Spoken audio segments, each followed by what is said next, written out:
la compilation de toutes les pages de l'Express que vous avez donc écrites depuis déjà un certain nombre d'années, président de Planète Finance. 7 leçons de vie aussi pour survivre aux crises. Donc là aussi, vous êtes un homme qui quand même voyait arriver à la fois les orages et peut-être aussi les bien-être de demain. Quels vont être les incontournables de notre société demain? On va dire d'ici 2030, ça peut ressembler à quoi? Et qu'est-ce qu'il faut vraiment avoir en tête lorsque l'on est décideur ou citoyen? Je souscris tout à fait à ce qu'a dit Joël.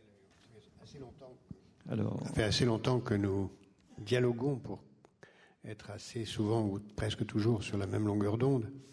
Et donc, je ne dirai rien dans le domaine dont il a parlé, puisque je partage son point de vue. Sous la réserve des conditions sociopolitiques de mise en œuvre de ces changements qui sont changeants selon les cultures, les nations, les pays, etc. 2030, c'est demain matin. 2030, c'est d'abord évidemment une évolution démographique, qui est certainement la chose la moins difficile à prévoir, même si on se trompe beaucoup, mais c'est une évolution démographique qui est bouleversante. Croissance de la population partout dans le monde, surtout en Afrique, allongement de l'espérance de vie et donc de la durée au travail, et donc tout un ensemble de changements, beaucoup de mouvements de population qui vont être beaucoup plus changeants qu'aujourd'hui, durée des études qui augmente, durée du travail qui augmente, enfin des changements énormes liés à la démographie, qui sont à mon avis les plus importants. Ça va aussi avoir des conséquences culturelles très profondes, puisque quand on vit 80 ou 90 ans de façon moyenne, on n'a pas le même rapport à la vie, à la mort, au mariage, à la fidélité, à la loyauté, à la stabilité que quand on a une espérance de vie de 40 ans, comme c'était le cas au début du XXe siècle. Donc, tout change de façon majeure. Deuxième dimension très importante, c'est que le plus vraisemblable est que nous allons aller vers un très grand chaos. Parce que nous sommes dans un monde qui a choisi la loi du marché, et c'était certainement le meilleur système, sans réaliser que d'un point de vue d'organisation systémique, le marché ne fonctionne pas sans loi, sans état de droit, ne serait-ce que pour fixer le droit de propriété. On a choisi la mondialisation, mais pas la mondialisation des lois. Enfin, on a choisi la mondialisation du marché. On dit souvent mondialisation, mais il faudrait préciser mondialisation du marché, mais pas mondialisation de l'état de droit. Et encore moins mondialisation de la démocratie. Même s'il y avait des démocraties juxtaposées, on n'a pas de mondialisation de la démocratie. Et donc on a tout naturellement un marché sans état de droit, c'est-à-dire sans protection de la propriété, sans protection des droits de l'homme de base, et donc une tendance très naturelle à l'aggravation des inégalités, à la concentration des richesses, au développement des activités informationnelles fluides. Les plus fluides, c'est la finance, qui tout naturellement se développe dans le monde globalisé, sans état de droit, et donc avec une situation qui est la cause profonde de la crise que nous vivons depuis quelques années, auquel on pouvait s'attendre depuis très, très longtemps, parce que nous n'avons pas cette globalisation. Et tout ce que nous vivons actuellement en Europe n'est qu'une petit exemple de la même question qui se pose à l'échelle mondiale. L'Europe a fait un marché commun, s'est rendu compte que ça ne marchait pas sans un état de droit européen. On a fait le marché unique, on s'est rendu compte que ça ne marchait pas sans une monnaie unique, on a fait la monnaie unique, et maintenant on se rend compte que ça ne marche pas sans fédéralisme politique. Cette question, on doit l'affronter aujourd'hui à l'échelle mondiale. On a un marché commun mondial, c'est la globalisation, c'est un marché commun mondial, mais on n'a pas l'état de droit, on n'a pas et encore moins de monnaie unique mondiale, ni de régulateur. Donc on a un énorme chaos. Le plus vraisemblable, et je parle sous le contrôle de l'optimisme de mon ami Joël, c'est que ça se termine mal, c'est qu'on passe par un mauvais moment. On a une expérience historique très intéressante aussi d'une période où il y avait, comme maintenant, une fantastique période de croissance technologique avec d'énormes potentiels comme ceux que Joël vient de décrire, les années 1900, la belle époque. Vous avez l'automobile, l'avion, le téléphone, le gramophone, pratiquement tout sur quoi nous vivons maintenant. Déjà la première voiture électrique? Oui, la voiture électrique. Tout ça existait. Et puis, crise financière, protectionnisme, et puis, comme chacun sait, une guerre mondiale, des dictatures, une deuxième crise, une deuxième guerre mondiale, on a pris. Et tous ceux qui ont fait les mauvais choix entre 1905 et 1913 sont responsables de 70 ans de barbarie qu'on aurait pu éviter, parce que tout était en place pour ça. Donc aujourd'hui, ma réponse, c'est que le meilleur théoricien de l'avenir, il y en a deux. Il y a Marx, qui a très bien compris la dynamique du capitalisme vers la mondialisation. Il y a Shakespeare, qui a très bien expliqué que tout dépend des hommes, et en particulier des dirigeants, et de leur passion. Aujourd'hui, dans les passions des hommes, on ne voit pas surgir la raison qui devrait faire à l'échelle du monde ce qu'on est en train de faire ou d'échouer de faire en Europe, c'est-à-dire un gouvernement européen, ou ce qu'on a fait avec 4 siècles en Suisse, c'est-à-dire faire un gouvernement par le bas. Sinon, tout ce que dit Joël, je suis d'accord, mais qui va le faire ? Oui.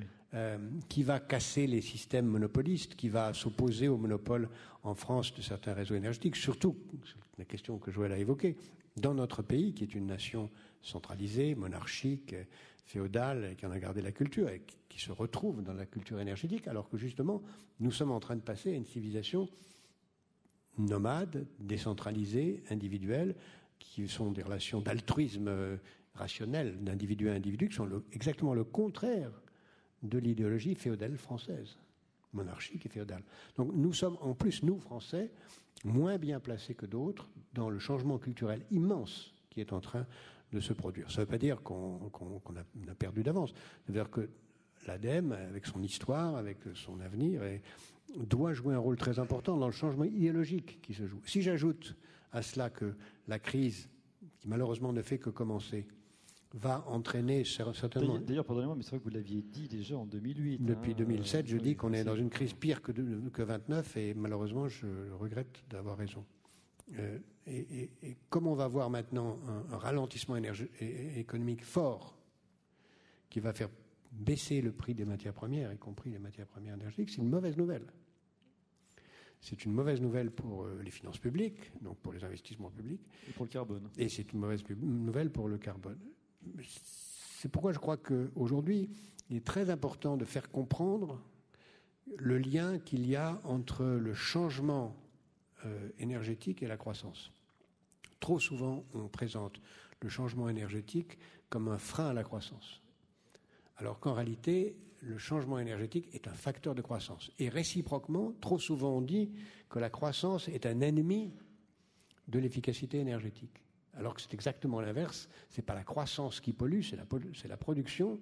Et qu'au lieu de vouloir une croissance zéro, il faudrait une production zéro, ce qui est absurde. En réalité, il faut changer la nature de la production, ce qui passe par des investissements, donc de la croissance. Donc il y a un lien profond qu'il faut vraiment mettre dans le discours public entre les mutations énergétiques et la croissance. Les mutations énergétiques sont un facteur de croissance et la croissance a besoin des mutations énergétiques. Joël Leronet. Alors Jacques pose une très bonne question dans son intervention quand il dit que qu'est-ce qui va mettre en œuvre ces promesses de la technologie. Prenons simplement un cas parmi tous ceux que j'ai cités et que tu as d'ailleurs repris, c'est la démocratie énergétique, qui va nous permettre de lutter contre les grands monopoles pétroliers, nucléaires ou d'autres d'ailleurs, pour faire en sorte qu'il y ait plus une intervention, une responsabilisation citoyenne devant sa vie quotidienne, sa vie économique, sa vie écologique. Je pense que tu l'as anticipé un peu dans une de tes réponses, c'est l'extraordinaire montée des réseaux, de la transversalité, du pouvoir partagé. Alors ça reste une utopie encore aujourd'hui, mais on a vu quand même que dans certains pays, notamment du Maghreb, on l'a vu dans certains endroits, avec ceux que l'on appelle, ceux qui protestent, les indignés, après le livre de Stéphane Hessel, on peut les appeler comme ça, la constitution en réseau d'une sorte de force transversale, puissante, influençable, capable d'influencer elle-même les pouvoirs pyramidaux, élitistes, qui nous gouvernent et qui gèrent nos entreprises, est un signe que les choses commencent un peu à changer.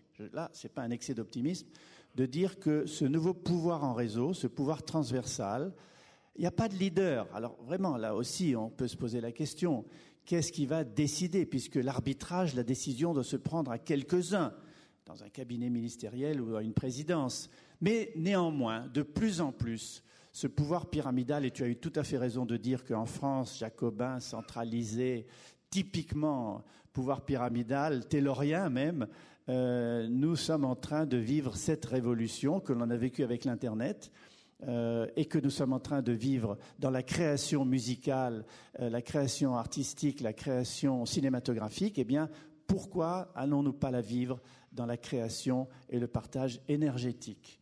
Le fait que les énergies dites renouvelables, qui ont été tellement critiquées par les grands lobbies, en disant c'est pas du base load, c'est impossible, vous voulez faire des panneaux solaires, il faut découvrir la France de 52 000 hectares de panneaux solaires pour faire l'équivalent de la puissance électrique. Vous voulez faire de l'éolien, il faut 253 000 éoliennes en France de 2 mégawatts. Bon, filière par filière, cause par cause, linéarité analytique par linéarité analytique, on peut tout opposer à tout. Dès le moment où on a une vision systémique, contextuelle et globale, les choses changent à condition, et c'est là où je termine, que les gens se sentent responsabilisés, qu'on leur donne une part d'autonomie. C'est ça la démocratie. Et c'est pourquoi les grands pouvoirs pyramidaux, qu'ils soient politiques ou industriels, craignent la démocratie. Merci Joël de René. Est-ce que Jacques Attali, oui. Est-ce qu'en fait l'absence de gouvernement mondial au sens strict doit réellement nous étonner aujourd'hui ? Non, bien sûr que non. Il faut faire avec. C'est une réalité. Beaucoup de gens, d'ailleurs, sont de façon sincère et honnête contre l'idée d'un pouvoir qui s'imposerait d'en haut. Et sans doute, si on dit qu'il faut attendre qu'il existe une gouvernance mondiale ou un état de droit mondial, parce que curieusement, tout le monde est contre un gouvernement mondial et tout le monde est pour un état de droit mondial, oui. Sans voir que l'un va avec l'autre. Mais progressivement, cet état de droit doit se construire. Progressivement, où il se construira, où on ira vers un vrai chaos extraordinairement grave. Nous venons de vivre, en Europe en tout cas, et dans l'Occident, 60 ans de paix.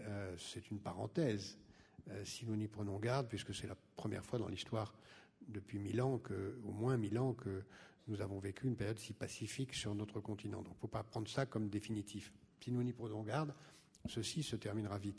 Donc, notre rôle, c'est là où nous sommes dans l'histoire et dans le temps et dans la géographie, c'est de faire en sorte de donner l'exemple en construisant une Europe puissante, organisée, qui soit capable de jouer son rôle. Les technologies en elles-mêmes s'insinuent de façon extraordinairement déterminante. Je pense qu'il est plus facile de changer les technologies de l'information que les technologies de l'énergie. Nous parlons de ce dialogue énergie-information depuis très longtemps, Joël et moi, parce que l'information, c'est fluide. L'information, par nature, c'est altruiste. Si je vous donne l'information, je l'ai encore. Si je vous donne de l'énergie ou de la matière, je ne l'ai plus. Donc c'est d'une nature radicalement, philosophiquement différente. L'une est altruiste par définition. L'une est altruiste, l'autre est égoïste par sa construction même. Donc c'est deux univers radicalement différents. Donc évidemment, c'est beaucoup plus facile de faire une société en réseau en information qu'une société en réseau en énergie qui ne peut pas l'être puisque c'est l'énergie par nature et du domaine de la rareté. Donc c'est un univers complètement différent et qui ne peut se construire que de façon politique, volontaire, organisée. Les smart grids ne naîtront pas de façon totalement spontanée, je ne crois pas. Si j'ajoute d'ailleurs que même dans le domaine de l'information, il y a des raretés. Nous allons souffrir de raretés dans le domaine de l'information avec les bandes passantes. Si nous ne sommes pas capables de mettre en place les grands investissements qui sont nécessaires en Europe pour avoir les bandes passantes nécessaires pour satisfaire tous les besoins qu'on a créés en multipliant le YouTube et autres instruments, vous allez voir de plus en plus souvent des coupures de réseau. Donc la rareté crée le monopole. La rareté crée la centralité. La rareté crée le pouvoir. Et c'est une condition même de la nature humaine. Donc je ne crois pas à une société qui aille très vite vers le réseau énergétique. Je crois que seules les normes étatiques fortes peuvent l'accélérer, que naturellement les prix, la hausse des prix est une bonne nouvelle, même si évidemment il faut en compenser l'impact en matière sociale, mais que nous n'avons en ce moment ni état fort, ni valeur élevée et durable des prix pour y pousser. L'importance considérable du rôle d'une institution comme la vôtre pour imaginer les normes qui ne coûtent rien. Au fond, faire une norme, ça ne coûte rien. Mais ça oriente, ça pousse. Et l'intelligence des normes va être, à mon avis, absolument déterminante dans l'accélération de l'insinuation du progrès technique.